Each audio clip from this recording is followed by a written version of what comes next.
नमस्कार, राम राम। जामिया मिल्लिया इस्लामिया यूनिवर्सिटी और अलीगढ़ मुस्लिम university civil services aspirants के लिए एक योजना चलाती हैं ये दोनों यूनिवर्सिटी, जिसमें कि एससी एसटी और माइनॉरिटी के जितने भी छात्र हैं उनको ये फ्री में कोचिंग देती हैं। ये दोनों यूनिवर्सिटी उनके लिए रहने की व्यवस्था भी करती हैं। एससी एसटी और माइनॉरिटीज़ और महिलाएं, लेकिन ये सुविधा अदर बैकवर्ड कास्ट और जनरल कैटेगरी के लोगों के लिए नहीं है। ये पूछा जा सकता है कि इस तरह के भेदभाव का क्या अर्थ है, और सबसे महत्वपूर्ण बात ये कि जब सामान्य वर्ग की महिलाएं भी उसमें आमंत्रित हैं, तो सामान्य वर्ग के पुरुष या अदर बैकवर्ड कास्ट के पुरुष उसमें क्यों नहीं जो है वहाँ से ये लाभ ले सकते हैं। मध्य प्रदेश में भी सरकार कुछ इसी तरह की योजना चला रही है। आज से नहीं, बहुत लंबे समय से ये योजनाएं चल रही हैं। ये किसी वर्तमान सरकार की योजना नहीं है, बल्कि बहुत पहले से चल रही है कि इसी तरह से जो लाभार्थी वर्ग है वह शेड्यूल कास्ट, शेड्यूल ट्राइब और वहाँ पर अन्य जो पिछड़ा वर्ग है वह भी शामिल है। गरीब छात्रों के नाम पर कि भाई जो गरीब हैं उन्हें ये लाभ दिया जा रहा है कि वे जो है छात्रवृत्ति पाएंगे और कोचिंग जो है ले सकते हैं। तब आज के समय में यह पूछा जाना आवश्यक है कि गरीबी की क्या परिभाषा है। गरीबी क्या केवल शेड्यूल कास्ट, शेड्यूल ट्राइब, अल्पसंख्यक, अदर बैकवर्ड कास्ट, केवल इन्हीं वर्गों में पाई जाती है, या गरीबी जो है एक सामान्य रूप से किसी भी वर्ग में पाई जा सकती है? अगर मुझे लगता है कि जिन लोगों ने पिछले कुछ वर्षों में भारतीय समाज को ढंग से देखा है या आंकड़े पढ़े हैं, उन्हें बहुत अच्छी तरह से पता होगा कि जिसे हम जनरल कैटेगरी कहते हैं, सामान्य वर्ग जिसे कहते हैं, उसमें भी बहुत बड़ी संख्या में लोग गरीब हैं, जिनमें कि बहुत बड़ी संख्या में लोग उत्तर भारत के शहरों में बहुत छोटा छोटा काम करते हैं। कहने के लिए वे सामान्य वर्ग के लोग हैं, जिन्होंने जहाँ पर टीवी डिस्कशंस में जो बड़े बड़े महानुभाव आते हैं जो ये कहते हैं कि इन्होंने उत्पीड़न किया है, दबाया है, लेकिन फिलहाल तो वे उत्पीड़ित हैं, क्योंकि उनके पास कुछ नहीं है, न धन है, न मान है, न छात्रवृत्ति की सुविधा है, न ऐसी कोई फ्री शिप है। तब वे क्या करते हैं आप देखिए, बहुत सारे शहरों में सामान्य सफाई कर्मचारी से लेकर के, रिक्शा चलाने से लेकर के, सिक्योरिटी गार्ड से लेकर के तमाम ऐसे काम करते हैं। तब प्रश्न उठता है कि भाई ये जो आरक्षण की बात है उसे क्यों नहीं आर्थिक आधार पर दिया जाए, क्यों नहीं उसे इस तरह से सुनियोजित कर दिया जाए कि जो गरीब हैं वे सभी उसके लाभार्थी हों। मैं यह नहीं कह रहा कि शेड्यूल कास्ट और शेड्यूल ट्राइब्स के जो लोग हैं उन्हें आरक्षण से हटा दिया जाए, कदापि नहीं, उन्हें आरक्षण आप दीजिए।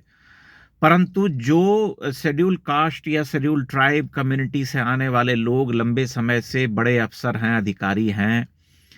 अगर उनका बच्चा फ्री शिप पाने का अधिकारी है या उसे छात्रवृत्ति मिल रही है, तब फिर क्यों मिल रही है ये पूछा जाना चाहिए, क्योंकि वे तो 2-3 पीढ़ी से समृद्ध हो चुके हैं। तब फिर उसे क्यों नहीं मिलना चाहिए जो कि गरीब है और कहने के लिए सामान्य वर्ग से आता है। ये जो भेदभाव वाला सिद्धांत है, यह जो है कभी तो इसे समाप्त करना पड़ेगा, अन्यथा भारतीय समाज में जो है बड़ा ही द्वंद्व पैदा हो जाएगा। मैं ये नहीं कह रहा कि ये सरकार ने ये सब किया है, ये सब पहले से चलते आ रहे हैं, लेकिन कभी न कभी कहीं न कहीं इस पर विचार तो होगा, अन्यथा सामान्य वर्ग के जो लोग हैं उनके भीतर ये आक्रोश जो है पनपता रहेगा, ये भाव मन में हमेशा रहेगा कि हमारे पास तो कुछ नहीं है, न धन है, न मान है, न कुछ नहीं है, लेकिन तब भी हम अभिशप्त हैं कि हमें सारा खर्चा उठाना है,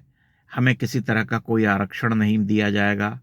और उन्हें आरक्षण दिया जाएगा जो सब कुछ प्राप्त कर चुके हैं, जो धन संपदा से भरे हुए हैं, जिनके पास पद है, जिनके पास प्रतिष्ठा है, जिनके पास ऐश्वर्य है, लेकिन चूंकि वे एक क्लासिफाई कर दिए गए हैं, वर्गीकृत कर दिए गए हैं, कि वे जो है उस जाति विशेष से आते हैं, उस समुदाय विशेष से आते हैं, इसलिए उन्हें यह सुविधा मिलती रहेगी। मैं समझता हूं कि भारतीय समाज में लोगों को स्वयं आगे आना चाहिए और इस व्यवस्था का त्याग करना चाहिए। जो समर्थ हैं, जो धनवान हैं, जो ऊंचे पद पर बैठे हुए हैं, जिनके जीवन में किसी तरह का कोई कष्ट नहीं है, भला उन्हें क्यों फिर ये सारी सुविधाएं लेनी चाहिए? उन्हें क्यों नहीं इसका त्याग कर देना चाहिए? इसलिए धीरे धीरे जो है सरकार को इस दिशा में कदम बढ़ाना चाहिए। मैं मानता हूं कि अगर सरकार इसी तरह से चुप्पी साधे बैठी रहेगी या इस व्यवस्था को ही बनाए रखेगी, तब इसका कोई हल नहीं निकल पाएगा, क्योंकि इसका हल निकलना चाहिए। इससे प्रतिभा का शमन तो होता ही है और जो है एक भेदभावकारी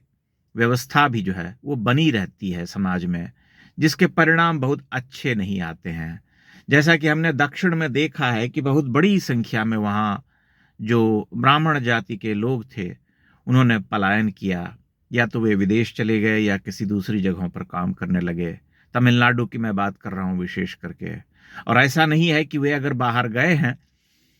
तो वे कुछ अच्छा काम नहीं कर रहे, हम ये भी जानते हैं कि वे बहुत अच्छा काम भी कर रहे हैं। तब इस विषय पर विचार करना आवश्यक है, क्योंकि ये जैसे जैसे ये कुचक्र गहरा होता जाएगा, जैसे जैसे इस तरह की प्रवृत्ति बढ़ती रहेगी, वैसे वैसे सामाजिक रूप से खाई गहरी होती जाएगी, वैमनस्य बढ़ता चला जाएगा, समाज जो है वो टूटता चला जाएगा। इसका कहीं ना कहीं इसमें जो है रोक लगनी चाहिए, इस पर लगाम लगनी चाहिए। मेरा यह स्पष्ट मत है, मेरा यह मानना है। और मैं यह मानता हूं कि सरकार को इस पर ढंग से योजना बना करके इस कार्य को करना चाहिए, क्योंकि अगर वह ऐसा नहीं करेगी तब फिर वही होगा, स्थिति वही हो जाएगी कि भारत में जो एक विशाल समाज है उसके भीतर कभी भी एकता नहीं हो पाएगी और वह जो है न्यायपूर्ण भी नहीं हो पाएगा कहीं से। वैसी व्यवस्था कभी न्यायपूर्ण नहीं हो सकती जिसमें कि केवल इस सिद्धांत के आधार पर सुविधा दी जाए या लाभ दिया जाए कि ये फला जाति से आते हैं, इसलिए यह मान लिया जाता है कि ये कष्ट में है, भले ही वे आईएएस ऑफिसर हों या कोई बड़े अधिकारी हों, और उनके पुत्र को जो है फ्री में पुस्तकें दी जा रही हों, क्योंकि केवल इसीलिए दी जा रही हों कि वे उस कम्युनिटी से आते हैं, या उन्हें जो है लाभार्थी होने का एक संविधान प्रदत्त अधिकार जो है प्राप्त है। तब फिर उन लोगों के बारे में यह विचार करना आवश्यक है जिनके पास खाने को लाले पड़े हुए हैं, 2 जून की रोटी नहीं मिलती है, या मेहनत मशक्कत करके किसी तरह से अपना जीवन चलाते हैं और किसी साधारण से मतलब किसी भी तरह से जीवन यापन कर रहे हैं, जिनके पास कोई किसी तरह का कोई प्रिविलेज नहीं है, न धन है न कुछ है और है, लेकिन उन्हें यह सुविधा नहीं मिल रही है क्योंकि वे कथित तौर पर ब्राह्मण हैं या राजपूत हैं या वैश्य हैं या कायस्थ हैं। इस दिशा में काम होना चाहिए। कम से कम इसकी शुरुआत तो होनी ही चाहिए कि जाति आधारित आरक्षण को कुछ हद तक आर्थिक आधार पर दिए जाने का प्रावधान किया जाए, ताकि सभी लोग जो अशक्त हैं, जिनके पास पैसे की समस्या है, वे इसका लाभ उठा सकें। मैं आशा करता हूं आप मेरी बात से सहमत होंगे और अपनी टिप्पणियां इस विषय पर अवश्य कराएं, ताकि बात जो है धीरे धीरे आगे बढ़ाई जा सके। बहुत बहुत धन्यवाद।